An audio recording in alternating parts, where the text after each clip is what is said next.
जहाँ हम बैठे ये भी मॉडर्न सिटी है, मॉडर्न गुड़गांव है, लेकिन चंडीगढ़ से आज भी कोई नहीं मैच कर सकता। संस्कृति मंत्रालय की झांकी को देखिए,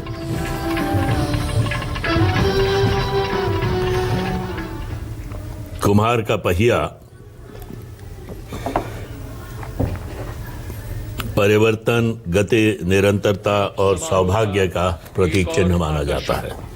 सजी धजी केंद्रीय लोक निर्माण विभाग CPWD की झांकी संविधान के 75वीं सालगिरह को भव्यता के साथ यहाँ देखा जा सकता है। केंद्रीय लोक निर्माण विभाग की झांकी समय का पहिया है जो गतिशीलता का सूचक है। भारत के संविधान की 75वीं वर्षगांठ पिछले वर्ष मनाई गई, उस को दर्शा रहा है। ये दर्शा रही है ये झांकी।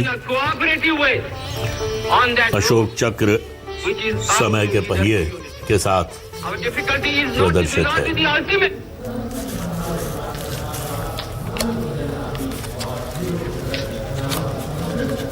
And now get ready for a spectacular performance featuring over 5,000 और अब सांस्कृतिक कार्यक्रमों को लेकर representing youth power, artistic heritage and एक बड़ा शक्ति drawn from the length and breadth of contingent है, India, बहुत बड़ी टुकड़ी है। 5,000 से अधिक लोक और जनजातीय कलाकार, युवा शक्ति, नारी शक्ति, कलात्मक विरासत, इन सब का प्रतिनिधित्व करते हुए राजपथ पर इकट्ठे हुए। देश के अलग अलग भागों से आए हुए ये नर्तक और कलाकार सब मिलकर ये दिखाने की कोशिश की गई है कि हम विभिन्न संस्कृतियों के साथ जीते होंगे, पैदा होते होंगे, उनमें मरते होंगे, लेकिन हम उनके साथ बड़े होते होंगे, लेकिन हम एक राष्ट्र के नागरिक हैं। ये पूरा देश हमारा है।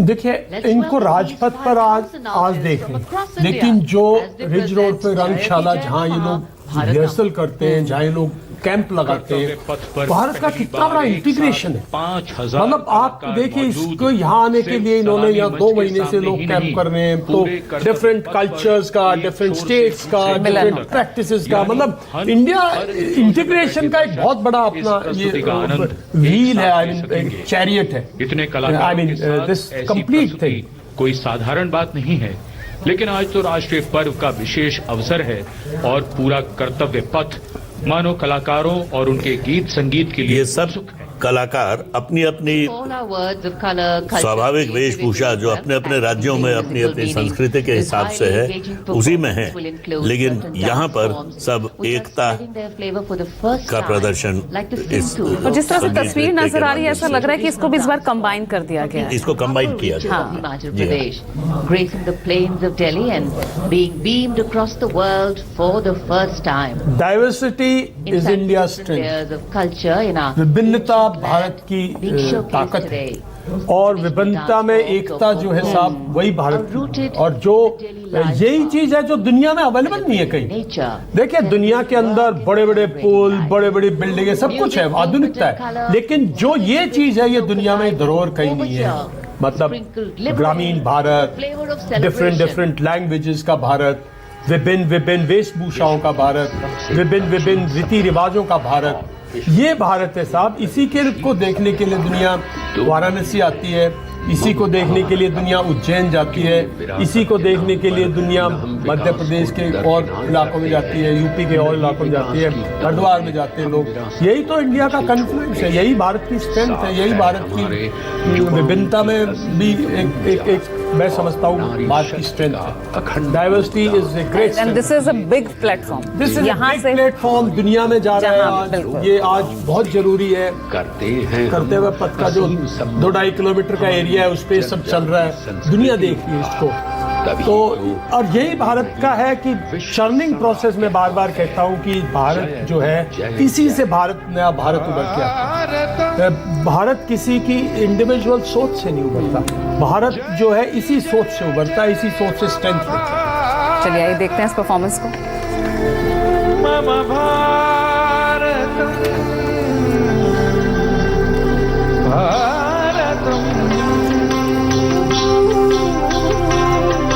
भव्य भारत की भव्य छवि, भव्य भविष्य और एक चीज देखिए कि भारत में कोरियोग्राफी किस लेवल पे गई है। ये देखिए साहब, दुनिया में बॉलीवुड हॉलीवुड में एक पिक्चर बनाने के, ये देखिए इस कोरियोग्राफर्स की कमाल देखिए आप, दुनिया में कितना बड़ा मतलब एक कैनवस कमाल के किसी ने कोरियोग्राफी की होगी और उसकी टीम ने जो, तो ये भी रिफ्लेक्ट करता है अपने आप में अद्भुत। Choreography and cameras different and you know see the way we have gone. तेरी जय मम भारतम, तेरी जय मम भारतम, देवभूमे वेदभूमे। ये संगीत जिसकी धुन पर ये बज रहा है, इसके जो शब्द हैं, लिरिक्स हैं, जनरल साहब ये मुझे याद दिला रहे हैं 1982 में एशियाई खेलों में पंडित रविशंकर ने धुन बजाई थी, आनंद मंगल मंगलम भव भारतम नव भारतम, ये भी उसी तरह स्वागतम अथ स्वागतम।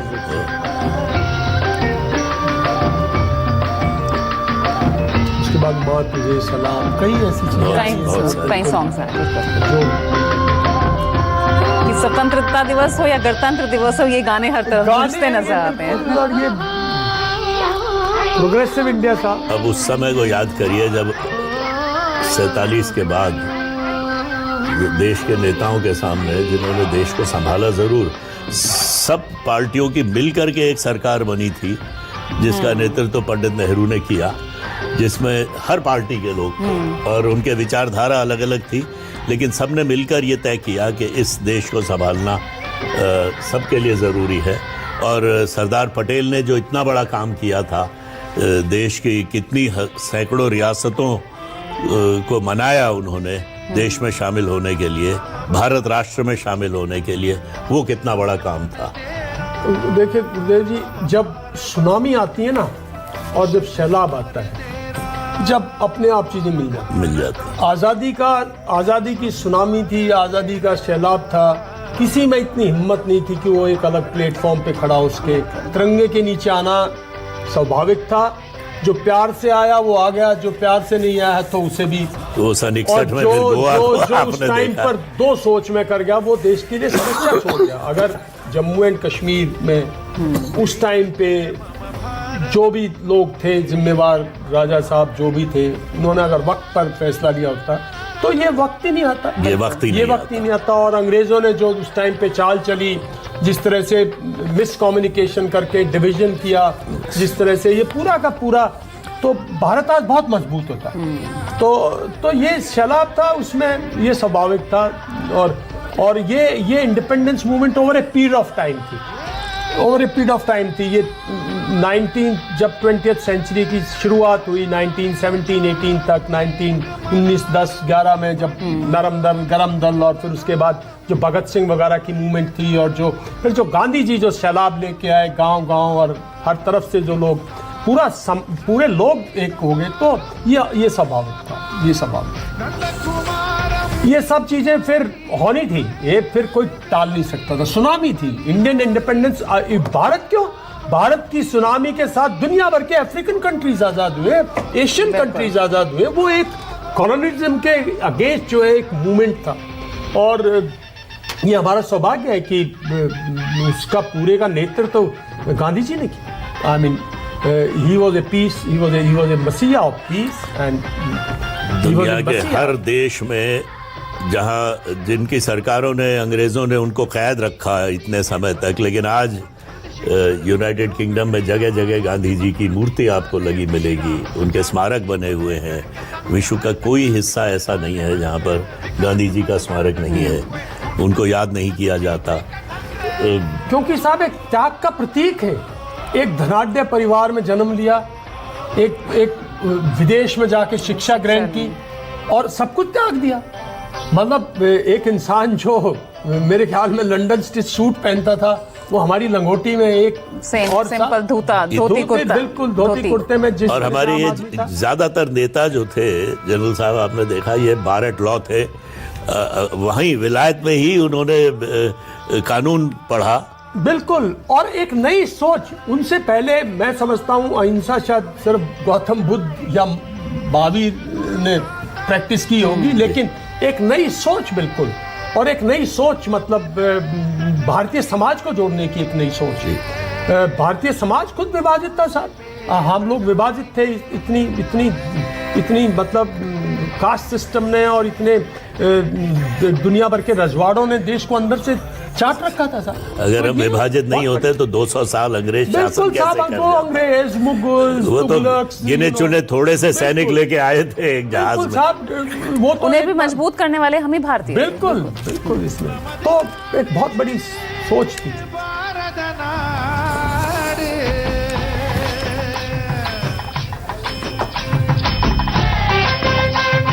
हमारा लोकतंत्र हमारे पुरखों का, हमारे उस समय के नेताओं का एक ऐसा उपहार है, एक ऐसा गिफ्ट है हमारे आज के पीढ़ियों के लिए, जिसे सहेज कर रखना बहुत ज़रूरी है। और उसमें ज़रा भी चूक इस समय हुई तो देश के बिखरने में देर नहीं लगती है। देश को जोड़ना बहुत मुश्किल है, लेकिन दीवार को तोड़ना उतना मुश्किल नहीं होता। आज उस दीवार निकल गई तो कमजोर पड़ जाएगी। और इन इवेंट्स के जरिए ही इस तरह से जो आज हम एक उत्सव, एक पर्व के रूप में हम जो मना रहे हैं, इन्हीं इवेंट्स के जरिए आज के युवा को जोड़ने का भी एक प्रतीक, बिल्कुल एक जरिया है। ये परेड उसी, और हर प्रदेश में इसी तरह की परेड हो और रही ये है। खासकर जो लास्ट इवेंट है साहब, इनका जो इवेंट है ये अपने आप में एक बहुत, मैं तो कह रहा हूँ choreography of the highest order, जिसकी सोच है हाईएस्ट, और इंडियन डाइवर्सिटी को रिफ्लेक्ट करने का पूरे भारत को आज यहाँ ला दिया। बिल्कुल ह्यूज कैनवस साहब।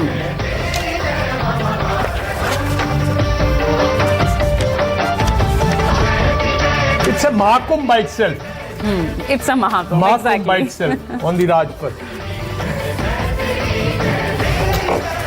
मतलब चर्चा आज दो ही होगी, या तो महाकुंभ प्रयागराज वाला या फिर महाकुंभ कर्तव्य पथ वाला। बिल्कुल कर्तव्य पथ वाला।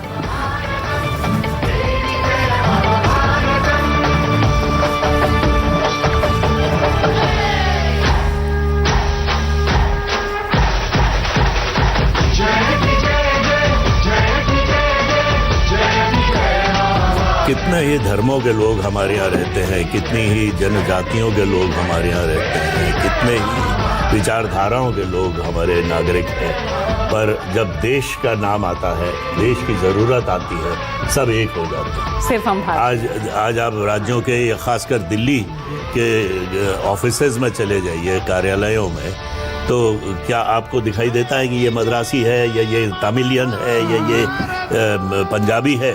आपके लिए वो सब भारतीय, और सब एक ठीक से स्तर की हिंदी, हिंदुस्तानी बोल लेते हैं। नहीं है तो अंग्रेजी के लिए मैंने 35-40 साल विदेशी कंपनियों के साथ भी काम किया। जब टेक्नोलॉजी भारत में लाके उसे बनवाने का काम था, तो उसमें विदेशी लोगों के साथ काम करना ज़रूरी था। लेकिन ये मैंने देखा कि अगर हम उनकी भाषा में 2-4 शब्द बोलते हैं और वो गलत बोल देते हैं, तो वो हमेशा एक बात कह देते हैं, this not your mother tongue, घबराओ मत, जैसी बोल रहे हो अच्छा है। आपको हिंदी आनी चाहिए, आपको अपनी भाषा आनी चाहिए, अपनी भाषा आनी चाहिए। एग्जैक्टली। तो वो जो भावना है, तो ये रिस्पेक्ट भी तो है ना हमारी मातृभाषा के लिए, बिल्कुल हमारे देश के लिए। Running commentary, or rather a dancing commentary on what living life and tradition and culture in India all about.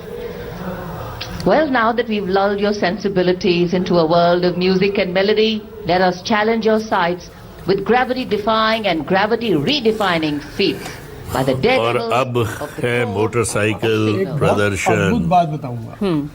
गणतंत्र दिवस पूरे समारोह यूरोप में इतने लोग इंग्लिश नहीं बोलते जितने भारत में बोलते। भारत में तैयार है। पूरी दुनिया में इतने लोग हिंदी नहीं बोलते जितने भारत में बोलते हैं। पूरी दुनिया में इतने लोग पंजाबी नहीं बोलते जितने भारत में बोलते हैं। तैयार जिनकी राइट, तो यही तो भारत की स्ट्रेंथ है। विविधताओं का। यही तो भारत की स्ट्रेंथ है साहब। और अच्छी बात है, किसी दूसरे से चीज सीखी और उसको मास्टर कर लिया, लीड कर रहे हैं और उस मास्टरी से आपने दुनिया में फैल गए। दिवस परेड में नेतृत्व तो संभाल रहे हैं। Indianism is all about not so purity कि भाई आप बिल्कुल हिंदी किताब के हिसाब से पढ़ें, किताब के हिसाब से संस्कृत बोलें और वो